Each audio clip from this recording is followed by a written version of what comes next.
Have you ever stopped to imagine what life was truly like for those who lived closest to queens and royalty hundreds of years ago? Popular culture feeds us romanticized images of glittering crowns, dazzling jewels, and magnificent feasts fit for a fairy tale. We envision grand palaces filled with elegance, where every moment sparkles with opulence and grace. But here's the shocking truth. Behind those towering palace walls, life was anything but glamorous. The royal courts of the medieval era, the Victorian era, and other points in history were not the pristine, enchanting worlds you might imagine. They were cesspools of filth, suffocating stench, and constant danger, places where a single misstep could cost you your life. And who bore the brunt of this hidden misery? Not the queens or nobles draped in finery, but the loyal servants who lived in their shadows, toiling endlessly to maintain the illusion of royal perfection. Today we're tearing down the curtain of fairy tale fantasy to expose the disturbing reality that history rarely dares to reveal. Brace yourself, because what you're about to uncover will shatter every idealized notion you've ever had about queens and their courts. This journey into the past is going to get dark, gritty, and downright disturbing. A world far from clean. The grim reality of hygiene. If you're picturing sweet-smelling perfumes wafting through the air and queens lounging in glittering bathtubs filled with rosewater, think again. Hygiene standards in the past were not just poor, they were practically non-existent. In the medieval era, bathing was viewed with suspicion by many. A widely held belief was that soaking in warm water opened the body's pores, allowing diseases to seep in. As a result, even queens, the epitome of wealth and power, might bathe only once every few months, if at all. Instead of cleansing their bodies, they relied on heavy perfumes, powders, and oils to mask the odor of unwashed skin. Now imagine being the servant tasked with dressing them. Your job wasn't simply to help the queen slip into her gown. It was to navigate weeks or even months of accumulated sweat, grime, and filth clinging to her body. The dresses themselves, they were almost never washed. Servants were expected to scrape off caked-on dirt, brush away crumbs and dust, and make the garments look presentable, all while the stench of unwashed fabric lingered. By the Victorian era, hygiene had improved only marginally. The wealthy might bathe once or twice a week, but indoor plumbing was still a rarity, even in the grandest of palaces. Toilets, as we know them today, were virtually unheard of. Instead, queens and nobles relied on chamber pots, portable toilets kept in the bedroom or nearby chambers. And who was responsible for emptying these pots, often multiple times a day? The servants, of course. Picture waking up at dawn, your breath visible in the frigid air of a stone castle, and carrying a sloshing pot of human waste down narrow, winding staircases. This wasn't a one-time task. It was a daily ritual, a grim reminder of the servant's place in the hierarchy. The stench of these pots, combined with the pervasive smells of unwashed bodies, rotting food, and damp walls, created an atmosphere that was suffocating at best and nauseating at worst. The overwhelming stench of the royal court. If you think your garbage can smell bad after a week, try to imagine the odor of a royal court where hundreds of people were packed together without proper sanitation. The air in a queen's chambers was a noxious blend of stale sweat, unwashed hair, overpowering perfumes, rotting food scraps, and the ever-present chamber pot lurking in the corner. Servants lived and worked in this environment, with no reprieve from the relentless assault on their senses. To make matters worse, their sleeping quarters were often cramped, poorly ventilated spaces near the kitchens or stables. These areas reeked of smoke, animal manure, damp straw, spoiled food, and garbage, all of which clung to their clothes and hair like a second skin. For some servants, who spent years or even decades in these conditions, the constant exposure to foul odors dulled their sense of smell entirely, a small mercy in a life filled with hardship. This was an era before deodorant, toothpaste, or even basic soap was commonplace. Most people's breath was foul, and their bodies carried the unmistakable scent of neglect. Imagine the visceral discomfort of standing mere inches from a queen, lacing up her corset while trying to ignore the month-old sweat stains on her undergarments. Every task, from brushing her hair to adjusting her gown, brought servants into close contact with the realities of poor hygiene. The royal court, often portrayed as a place of refinement, was in truth a sensory nightmare for those who kept it running. A life of peril, disease, and death in the shadows. Being a servant wasn't just degrading, it was often a death sentence. In an age when basic hygiene was virtually non-existent, disease spread through royal courts faster than gossip. Servants were tasked with handling the filth that no one else would touch, laundry caked with sweat, blood, and worse, bedding infested with vermin, and chamber pots brimming with waste. Every day brought direct contact with bodily fluids that could carry deadly illnesses like smallpox, tuberculosis, or even the plague. These diseases haunted the halls of noble estates, and servants, with their constant exposure to unsanitary conditions, were almost always the first to fall ill.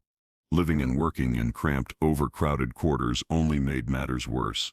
Sickness passed from one servant to the next like wildfire, with no regard for their already fragile health. Parasites were a constant menace. Lice, fleas, and bedbugs thrived in the folds of royal garments, in mattresses, and even in the cracks of palace walls.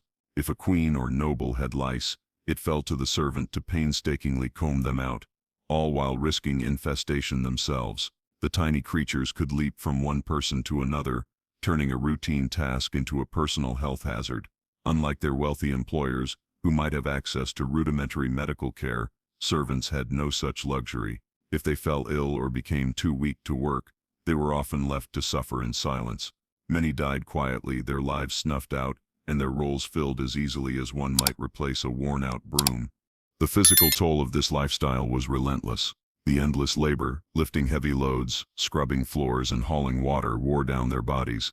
Malnutrition, a constant companion for those who subsisted on scraps and stale bread, weakened their immune systems, making even minor illnesses potentially fatal.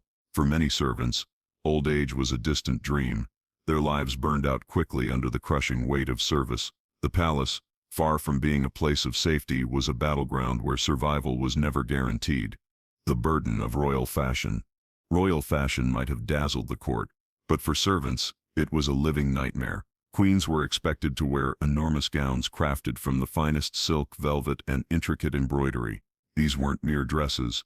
They were architectural marvels, often weighing over 30 pounds due to their layers of fabric, heavy embellishments, and rigid corsets. For servants, handling these garments was as physically demanding as it was for the queens who wore them.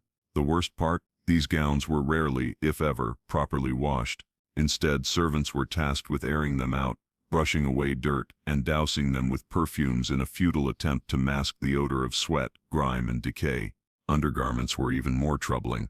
Queens might wear the same set for days or even weeks without changing, leading to angry rashes, festering sores, or infections caused by the lack of cleanliness. When servants were finally allowed to remove these garments, they were met with a stench that lingered long after the task was complete. Yet they were expected to handle these soiled clothes with steady hands, maintaining an air of professionalism despite the grim reality. Dressing a queen was no simple task. It was a meticulous, high-pressure ordeal. Every button had to be fastened perfectly, every lace tightened just right, and every ribbon tied with precision. A single misaligned seam or crooked fold could provoke the queen's fury, leading to punishment, public humiliation, or even dismissal. For servants, the act of dressing royalty wasn't just tedious. It was a daily test of skill and endurance, with their livelihoods hanging in the balance. Absolute servitude. A life without freedom. Life as a servant wasn't just exhausting, it was absolute servitude. From the moment the sun rose until long after it set, a servant's life revolved entirely around the queen's needs. There were no weekends, no holidays, and certainly no days off. Sleep was a rare luxury, often interrupted by late-night demands or early morning tasks. The meager wages they received were barely enough to survive, and privacy was a concept that simply didn't exist. A servant's life was not their own, it belonged to the queen. If she called for you in the dead of night, you came running, no matter how exhausted or ill you were. If she ordered you to hold the chamber pot while she relieved herself, you obeyed without hesitation. To refuse was unthinkable, and the consequences for failure were severe. A single mistake, a spilled tray, a moment of hesitation, or a perceived slight, could change a servant's life in an instant. Some were beaten as punishment, their bodies bearing the marks of their servitude. Others were dismissed without pay, cast out into a world where poverty and starvation awaited. For the poor, losing a position wasn't just humiliating, it was a potential death sentence, with no safety nets or charities to catch them. The threat of ruin hung over every servant like a dark cloud, a constant reminder that obedience was not a choice but a matter of survival. In this world, loyalty wasn't born of devotion, it was forged in fear. The gilded cage, why servants stayed. You might wonder, why didn't they just leave? Why endure such a brutal existence? The harsh reality was that life beyond the palace gates was often even worse. Inside the palace, servants at least had a roof over their heads and something to eat, even if it was just stale bread or scraps from the royal table. Outside, they faced a world of grinding poverty, hunger, and homelessness, with no guarantee of finding work or shelter. For many, the palace was the lesser of two evils, a grim trade-off between servitude and starvation. But this choice came at a devastating cost. Servants lived in constant exposure to filth and disease, their bodies battered by years of relentless labor. The endless lifting, scrubbing, bending, and hauling took a toll that few could withstand for long. Malnutrition weakened them further, turning even minor illnesses into life-threatening ordeals. Many servants never lived to see old age, their lives extinguished under the crushing weight of their duties. For those trapped in this cycle, the palace wasn't a place of grandeur, it was a gilded cage, one they could never truly escape. Surviving the unbearable, coping in a merciless world. How did servants endure a life so harsh, so unforgiving? The truth is, many survived by shutting down parts of themselves, burying their emotions to cope with the relentless demands of their existence. Some carried small pouches of herbs, flowers, or scented cloths tucked into their sleeves or pockets, a desperate attempt to mask the stench of filth that permeated their daily work. Others found solace in the camaraderie of their fellow servants, forming deep bonds with those who shared their struggles. In a world where their voices were silenced and their individuality crushed, these friendships became lifelines, small pockets of humanity in an otherwise merciless existence. Yet even these coping mechanisms could only dull the pain, not erase it. The reality of life as a servant was inescapable. It was one of the hardest, dirtiest, and most thankless jobs in history. It demanded total obedience, stripped away personal identity, and often claimed lives long before their time. For many, survival meant enduring each day with the faint hope of living to see the next.